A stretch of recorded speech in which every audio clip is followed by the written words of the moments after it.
Mike, good to see you again. Yeah, good to be here. I feel like we just did this the other day, and here we go again. We're working on several projects together. A great company called Zetto that has a wireless EEG, and most recently a company called Blue Wind Medical out of Park City that has a product for overactive bladder, the Revi. Yep. So we're starting on the West Coast. Going to be building them out. I think you said something like 45 reps over the next year plus clinical support. So shout out to our San Jose, Sacramento area people. Folks. Yeah, that's right. And you're from that area. You've been working with companies on the West Coast forever, and you're part of the Mullings Group now. And so you give us a presence in that area, and it's been exciting to not only join with you on these projects, but talk about what good looks like during a process, right? Follow up with you and I, follow up with the client. So I would love to start there for our conversation with the audience today about how do you partner with a recruiting firm, the #1 executive search firm in medtech like the Mullings Group, and what can that do for you in your career, reputationally, to pull opportunities forward? How can you take advantage of that? So I'll let you start with your 20 plus years of advice, and I'll kind of come on the back end with my expertise in med device as a hiring manager, and then in the last year and a half here at the Mullings Group. Yeah, well, I think the folks that I've witnessed and observed really manage their careers well are folks that manage their network, but also have identified one or two search firms that they really can develop a strong trust and partnership with, and really lean into that relationship. And it's not so much just at any given point in time when you need that role, right. But it's keep maintaining that relationship on an ongoing basis. There's a trust that's built there, and a firm like ours now, we're going to see opportunities over the course of that individual's career that they might not have access to if they didn't have that relationship. And so it's a give and take, and I think the term relationship is appropriate, and so I think managing and fostering that relationship is probably in the candidate's best interest. When you bring up a good point of staying in touch, right? So there's a lot of ways to stay in touch. The world you and I grew up in, it was a phone call. Analog. Right, analog. So now we're in the digital world, and another way to really stay top of mind is to be active on the platforms that decide where careers are going. And obviously, we're very involved with LinkedIn at the Mullings Group. We have 175,000 sets of eyeballs on our content every day. Yep. And I really think that is a way, when coaching candidates up, is, hey, like things from companies you admire, from hiring managers you admire. Comment, right? Show your subject matter expertise. If you're in the interview process with a company and they see you commenting on that space, for example, Blue Wind Medical, right? Right. They're in the urology space, right? They have a product for urgent incontinence. If you work in urology and you admire this company and you start talking and speaking to the opportunity with your subject matter expertise, the people that are following you are going to see your name pop up in their feed. And the more you comment, the more they're going to sit up in their seat and say, who is this Mike Moore on the West Coast? He really seems to know the urology space. Right. He's talking about Medtronic's InterStim device and Exonics device and Valencia's eCoin device. He knows all the competition. Maybe we should talk to him. So there's the analog way, right? Pick up the phone, call us once a quarter. There is messaging us on LinkedIn. There's email, which is old at this point. And everybody has our phone number, right? So shoot a text. And what's interesting about that is if you mention a candidate's name to a hiring manager, what's the usually the next thing you hear? Oh yeah, they're looking them up on LinkedIn, right? Yeah. And so to extrapolate that out one step further, how can you best present yourself to not only a recruiter but to hiring managers and the community at large is driver seat selfie. Yeah, right, exactly. No. Yeah, you want to have a well built out LinkedIn profile, and to the extent that you can engage with the community, whether it's recruiters or customers or colleagues. If I know from my hiring managers, if they see candidates that are engaging with KOLs or highly thought of physicians in the marketplace or accounts that are highly sought after. If they're engaging with those individuals, they place value on that. Absolutely. All the social media platforms out there, LinkedIn especially, but even Twitter, or X, I should say, right? So you've got people on X, all the physicians are on X, right? They comment on the diseases, on the latest technologies that they're using. So you've got all the early adopters on there, all the physician champions. So if you're interacting on that level and the company is also on that platform, they're going to see your name popping up over and over. So it's all about staying top of mind. And that leads to my next, I don't want to call it predicament, but it is a challenge, right? So you're interviewing for a job. You're still at your current job. And we know interviewing is a full-time job. Right. And you're probably interviewing for 1, 2, maybe 3 opportunities. How can people best stay in touch with you, the person that brought the opportunity to them, but also look super professional in the eyes of the hiring manager? Yeah, you used the term earlier today, and I think it's a good one, is over-communicate. You know, it is, unfortunately, interviewing has become all-encompassing now. It's the expectations of candidates are probably a little bit unrealistic at this point.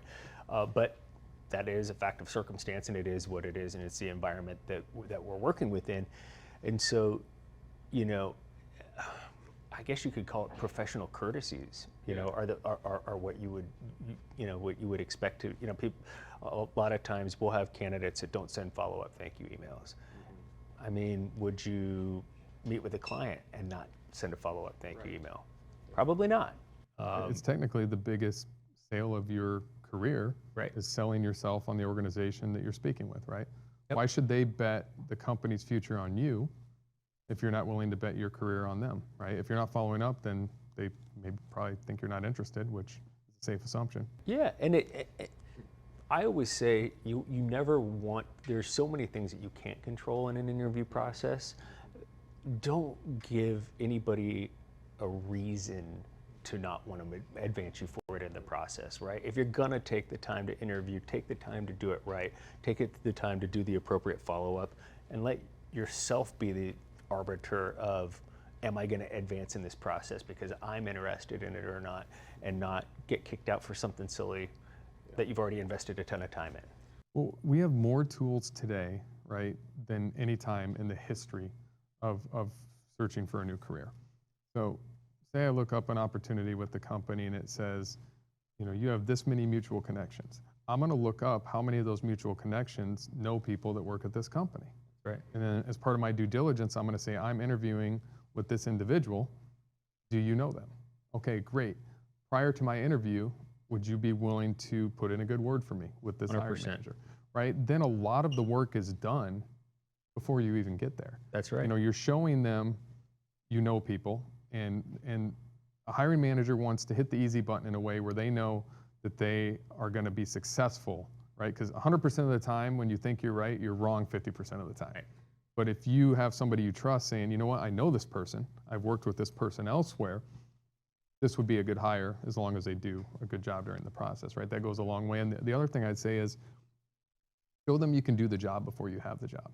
If you're interviewing, again, for a urology company, and say you come from the cardiology space, go talk to a therapeutic urologist that's placing these incontinence devices now and say, look, I'm interviewing with an overactive bladder company. They're new.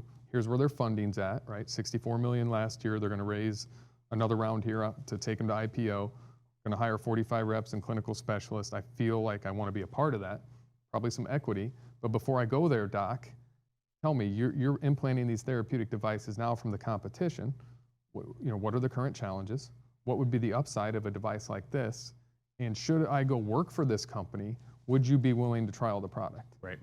And then you go back to the hiring manager and say, hey, whether you hire me or not, I've talked to 3 urologists, and they've all said they want to demo your product. Just based on me telling them about you, they hadn't really heard about you. Right. Could you imagine, as a hiring manager, having somebody, you're showing me you can do the job before you have the job. 100%. And that puts you here and everybody else here. Because let's face it, if you work in the space currently, unless you're in California or some of the other states that don't deal with non-competes, you're going to have a hard time hiring somebody from that space. Right. So you hire somebody from outside the space that can show the ability to do the job, then you don't have to worry about any of that, and you get somebody with a fresh perspective, right? Not somebody that says, oh, I tried to go in there when I was selling urology products for another company. That's a dead end. The new person doesn't hear that. New person doesn't see They that. don't know what they just don't know. That's Yeah. right. Well, Ignorance is bliss. Yeah, and it also, I always say the best you're going to get from somebody is in the interview process. That's the best version of that individual you will ever get. If that's not the best version of themselves, they're not trying hard enough in the interview process. And so, if somebody's willing to go out of their way, to follow a pathology or a program that you described in the interview process, they probably want that job bad enough that they're gonna work hard once they're in that role, right? I like that. The best version you're going to get is during the process. So if that person doesn't show up, right, that's not a good sign either. And so let's take a step back to, some of the best follow-up we've seen, and let's look at the opposite end of that spectrum, maybe some of the weaker type of follow-up. What is the type of follow-up that hiring managers have really responded to in your 2 decades in recruiting? And then obviously the other end of the spectrum. Yeah, I don't necessarily think it doesn't have to be a lengthy follow-up. No. It can be a creative follow-up. Usually one of the things that most people respond well to is recapping. Yeah. Really interesting components of the conversation that individual thought was interesting or applicable to their situation. It tells that you were present, in the conversation. Tells that you were able to digest that. It tells that you were able to that made an impression on you. So that's I think one component of it. Yeah, I like that. I think being able to make an impact in a succinct fashion. We all get way too much email now, and so nobody wants to get the 7-paragraph follow-up email. Right? No, simple isn't shallow. I say it all the time. Yep. They don't have time. That's right. They don't have time. So bullet. People can only remember 3 things at a time anyways. Yep. And get out. Yep. Get in, get out. I like that. There's 2 quotes out there that I like that talk about listening to understand, not just listening to respond.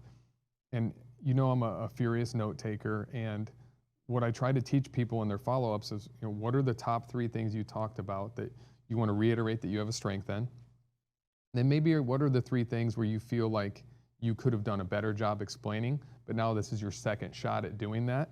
Make sure you address that during the follow-up. Right. And I'll say, hey, put it together, send it to me. We'll go over it together, and we'll make sure this is what you want to send to the client. Right. I'm not going to write it for you, for Pete's sakes, but I certainly want to help you in any way I can. And the 2 quotes I'm talking about, it's, you always hear the one that says, people don't care how much you know until they know how much you care, right? That's one. But the other one I really like, there's the founder of Mary Kay Cosmetics, right? Mary Kay Ash, and she said, pretend everybody you meet has a big sign around their neck that says, make me feel important. Right. Not only will you do well in business, but you'll do well in life. Right. And I always remember that because that's how I like to be treated, right? And we learned that growing up, like treat others as you would like to be treated. And so I think that's what we expect as, the conduit to the hiring managers at these startups is to be treated like we treat them. And so the professional way to follow up is to over-communicate. Right. And we're here to help you do that. And I think why we don't get communicated with a lot of times, Mike, is people don't want to disappoint. Yeah, or deliver bad information. Right. Yeah, negative information. So they have to be okay with, hey, Mike, hey, Ryan, I was interviewing with some other companies. I'm going to go a different direction. Or you know what? I decided to stay put. That's fine. Yeah. But let us know right away. So give us a quick yes or a quick no. Yeah. That way we're not continuing to attempt to present you to our client when we could be putting other people forward, but maybe we're putting more stock in you because that initial conversation went so well and you're ticking a lot of the boxes on your CV for experiences that our client wants. So that would be the advice is you're not going to hurt our feelings. Like we're in this for the long haul. Right. We'll work with you again, but just give us a quick yes or a quick no. Yeah, and I think the other thing that I would encourage candidates in terms of working with a recruiter would be to engage us for help. You know, I mean, I get a lot of times I'll get candidates that'll call and say, hey, you know, I put together this portfolio, or I put together this business plan. Would you take a look at it? And I'm always happy to do that. And I'm always surprised at how few people don't engage, you know, that our help and assistance in that process. Unless it's a 30, 60, 90. We don't want to see any more of those. Right. Exactly. Love it. Well, Mike, thanks for, you know, going over excellent follow-up in the interview process. I love working with you on these projects. I'm excited to work on more with Mike Moore. So thank you for your time today, and I can't wait to do this again. Likewise. Thanks, Ryan.